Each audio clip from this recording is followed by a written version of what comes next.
विचार व्यक्ति को स्वस्थ कर देता है, चिंतन व्यक्ति को पवित्र कर देता है। विचार में बड़ी सामर्थ्य है।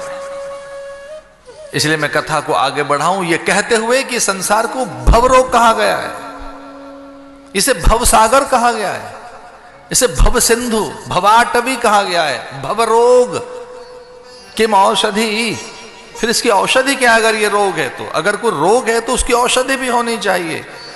और भगवान शंकराचार्य कहते हैं विचार औषधि। ये ध्यान रहे, जब कभी हम खिन्न हो, म्लान हो, व्यथित हो, पीड़ित हो, आहत हो, दुखित हो, असहज हो, असंतुलित हो, अव्यवस्थित हो, तब एक ही औषधि है, नान्या पंथा विद्यते अनाय, that is the only way, और वह है पॉजिटिव अप्रोच, और कोई औषधि नहीं। भागवत ऐसा कहती है कि एक औषधि है, विचार औषधि। अगर ठीक ढंग के विचार आपके पास पहुंच जाएं, जिनसे ऊर्जा, ओज, उमंग, तरंग, उल्लास आप में आ सके, जो अपलिफ्ट कर सके आपको, उत्थिष्ठत जागृत प्राप्य वरान्य बोधत, उठ जग और अपने स्वरूप को पहचान। बहुत से विचार ऐसे होते हैं मुर्दे में जान फूंक देते हैं। वो कुछ ऐसी विचारधाराएं कि जो सेना में एक जोश भर देती हैं और सीमा पर वो शीश देने के लिए तैयार हो जाते हैं। विचारों में तो बड़ी ऊंचाइयां हैं। विचार से तो आदमी कहां पहुंचा है। विचार बहुत ऊंचा लेकर जाता है व्यक्ति को, अगर वो सही विचार है तो। वो स्वर्ग में लेकर गया उसे। स्वर्ग की सत्ता भी बहुत छोटी हो गई। और एक बार एक व्यक्ति मरकर पहुंचा स्वर्ग में, और वहां स्वर्ग के देवताओं ने बड़ा अभिनंदन किया उसका। और देवताओं ने कहा कमाल है, आप यहां चलकर चले आए, यहां चले आए आपको देखकर बड़ा अच्छा लग रहा है, प्रणाम करने का मन है आपको। वो मृतक स्वर्ग में जब पहुंचा तो देवताओं ने अभिनंदन किया और सब उसका बार बार स्वागत करने लगे, सम्मान करने लगे। बड़ा संकोच में आ गया वो। उसने कहा मेरा पहला दिन, मैं पहली बार स्वर्ग में आया हूं, मेरा पहला दिन है, आप ऐसा ना करें, मैं बड़ा सामान्य प्राणी हूं। सब देवताओं ने कहा कुछ मांगना हो तो मांग, पहली बार तू यहां आया है, जिस ढंग से चल कर आए को ऐसे आता नहीं है, ये क्रम नहीं आने का है। जिस ढंग से आप पहुंचे ये ढंग नहीं है स्वर्ग में आने का, तू कुछ नए ढंग से आया है, और जिस ढंग से तू आया है वो ढंग बड़ा अद्भुत है, इसलिए हम कह रहे हैं वरदान मांग ले। तो उस मृतक आत्मा ने कहा कि क्या मुझे हमेशा स्वर्ग में ही रहना होगा? उसने कहा हमेशा स्वर्ग में रहेगा भैया तू तो, पर वरदान मांग कुछ। तो उसने कहा वरदान में ऐसा है कि मैं नरक और देख लूं एक बार, कि नरक क्या है। जब रहना यहां है, जीवन भर आपके साथ बिताना है, तो एक बार नरक भी देख लें, नरक कैसा है। देवताओं ने कहा ठीक है भाई, नरक में ले जाओ उसे।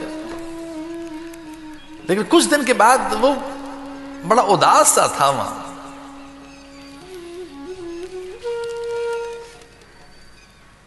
और उसने प्रार्थना की कि अरे स्वर्ग के देवताओं, अगर मुझसे सच में ही आप प्रसन्न हैं तो प्रकट हो, मेरी मन की दुविधा दूर करो। और तब कुछ देवता प्रकट हो गए वहां और कहा उन्होंने क्या दुविधा है। तो उसने कहा कि मैंने तो नरक मांगा था, और यहां नरक जैसा कुछ नहीं दिख रहा है। न कोई हताश है, यहाँ कोई निराश है, न कोई घृणा करता, न ग्लानि है, न ईर्षा है, न राग द्वेष है, न किसी के प्रति कोई यहाँ क्रोध से भरा है, न किसी का कोई अहित करना चाहता है, न किसी का कोई यहाँ अपमान करना चाहता है, न कोई अभाव है, और तो और यहाँ किसी प्रकार का कोई कष्ट भी नहीं है, कोई त्रास भी नहीं है, कोई पीड़ा नहीं है। यहां तो सभी प्रसन्न है, तो आप मुझे कहां छोड़ गए। तो स्वर्ग के देवताओं ने कहा हमने तो आपको नरक में ही छोड़ा है, नरक ही है, इन सभी प्राणियों से पूछ लो। और उस मृतक आत्मा ने कहा कि अरे भाई ये कौन सा लोक है, क्या सच में ये नरक है? तो उस लोक के प्राणियों ने कहा हाँ ये नरक ही है, लेकिन जब से आप आए तब से स्वर्ग हो गया है। ये तो नरक ही था, लेकिन जब से आप आए हैं, क्या कोई एक ऐसी अप्रोच, कोई ऐसी पहल कर सकते हैं हम कि दूसरों के काम आ सके, कुछ ऐसा कर सके, नया कर सके, कुछ नई चीज कर सके। उसने कहा कि तू जहां जाएगा वहां उजाला देगा। एक जो सही अप्रोच है, जो एक पॉजिटिव थिंकिंग है, जो एक सही सोच है, बहुत ऊंचा लेकर जाती है, बहुत ऊंचा लेकर जाती है। उसने कहा ये तो नर्क ही था। वहां के प्राणियों ने कहा आपके आने से स्वर्ग हो गया, आपके आने से, आपके जीवन जीने के ढंग से, एक ढंग ही तो है जो बदलना है, सोच की तो बदलनी है, और क्या बदलना है। और फिर पदार्थ आपको प्रसन्नता देने लगेंगे, वो प्रीतिकारक लगने लगेंगे, वे प्रचुर लगने लगेंगे, वे विपुल लगने लगेंगे, वे अंतहीन लगने लगेंगे। और मैं और आप जिस युग में जीवन जी रहे हैं उसमें साधन अनंत हैं और असंतोष अपरिमित है। मैं और आप जिस युग में जीवन जी रहे हैं उसमें अंतहीन साधन पर